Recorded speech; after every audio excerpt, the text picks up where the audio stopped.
দেশ স্বাধীন করছি কেন, এসব এসব কিছুর জন্য না।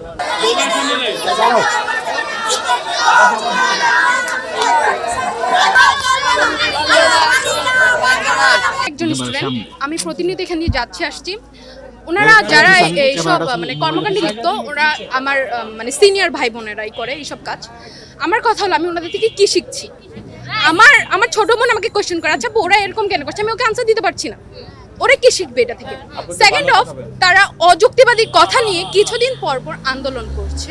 অযুক্তিবাদী কথা দেখেন, আমরা দেখছি যদি যুক্তিবাদী কথা হয় তাহলে পুরো বাংলাদেশ একসাথে চলে আসে যুক্তিবাদী কথার জন্য আওয়াজ তুলতে। কিন্তু এরকম অযুক্তিবাদী কথা যে তারা বলছে, মানে এটা তারা বলছে তো বলছে, আবার তারা কি করলো, সরকার বিরুদ্ধে যাচ্ছে। এইসব কর্মকাণ্ড করে কি তারা মানে দেশটার অস্থিতিশীলতা সৃষ্টি করছে না? তারপর হচ্ছে কি করলো, আমরা তারপর তাদের থেকে আমরা কি শিখছি?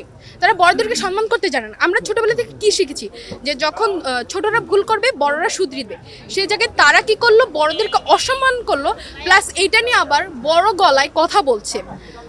ইভেন আপনাদের সামনেই আমি দেখলাম যে ইউটিউবে যে তারা কি করলো, আন্দোলন করছে, আবার কি সেখানে তারা সিগারেটও খাচ্ছে মিডিয়ার সামনে, মানে তাদের গলার জোর তারা দেখাচ্ছে।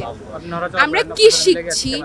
তারপর তারা কিছুদিন পরে পরে কেনই অযুক্তিবাদী কথা নিয়ে আন্দোলন করবে? ওকে, একটা ছেলে যখন স্মোক করে তাকে কিন্তু আমরা ভালো চোখে দেখি না। আপনারাই জানেন একটা ছেলে যখন স্মোক করে আমরা ভালো চোখে দেখি না।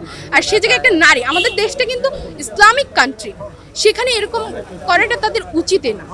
আমার মনে হয় এটা পুরোটা মানে তারা কি নারী পুরুষ উভয় এটা করা ঠিক হয় না। আর তারা এখানে আচ্ছা দেখেন, আমরা তাদের থেকে একটা ভালো শিক্ষা পাইলাম। ফার্স্ট অফ অল অন্যায় করছে, সেকেন্ড তারা বড়দেরকে সম্মান করতে জানে, থার্ড তারা দেশটাকে অস্থিতিশীলতা মানে সৃষ্টি করার চেষ্টা করছে। তারা নাকি আবার কি আন্দোলন করলো। আচ্ছা এদের থেকে বোঝা যায় তারা আন্দোলন কি ন্যায়ের মানে তারা ন্যায়ের পক্ষে ছিল?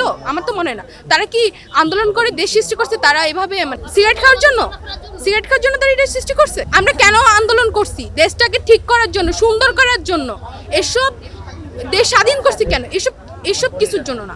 আমরা দেশ স্বাধীন করছি যাতে আমাদের দেশটা একটা সুন্দর সুষ্ঠু রাষ্ট্র আমরা গড়তে পারি, তার জন্য। তাদের এসব মানে অযুক্তিবাদী কথা নিয়ে দুদিন পরে পরে আন্দোলন করছে, আমি এটা কিছুই বুঝছি না। যুক্তিবাদী কথা যদি হয় তাহলে আমরা দেখছি কিভাবে সবাই মানে মাঠে নেমে আসে। তাই আমি বলবো তাদেরকে প্লিজ এসব অফ করেন, আপনি ক্ষমা চান, আপনাদের ক্ষমা চাওয়া উচিত, পুরো দেশবাসীর কাছে ক্ষমা চাওয়া উচিত আপনাদের এসব কর্মকাণ্ডের জন্য। Thank you. কারণ হচ্ছে এরাই শাহবাগে আন্দোলনটা শুরু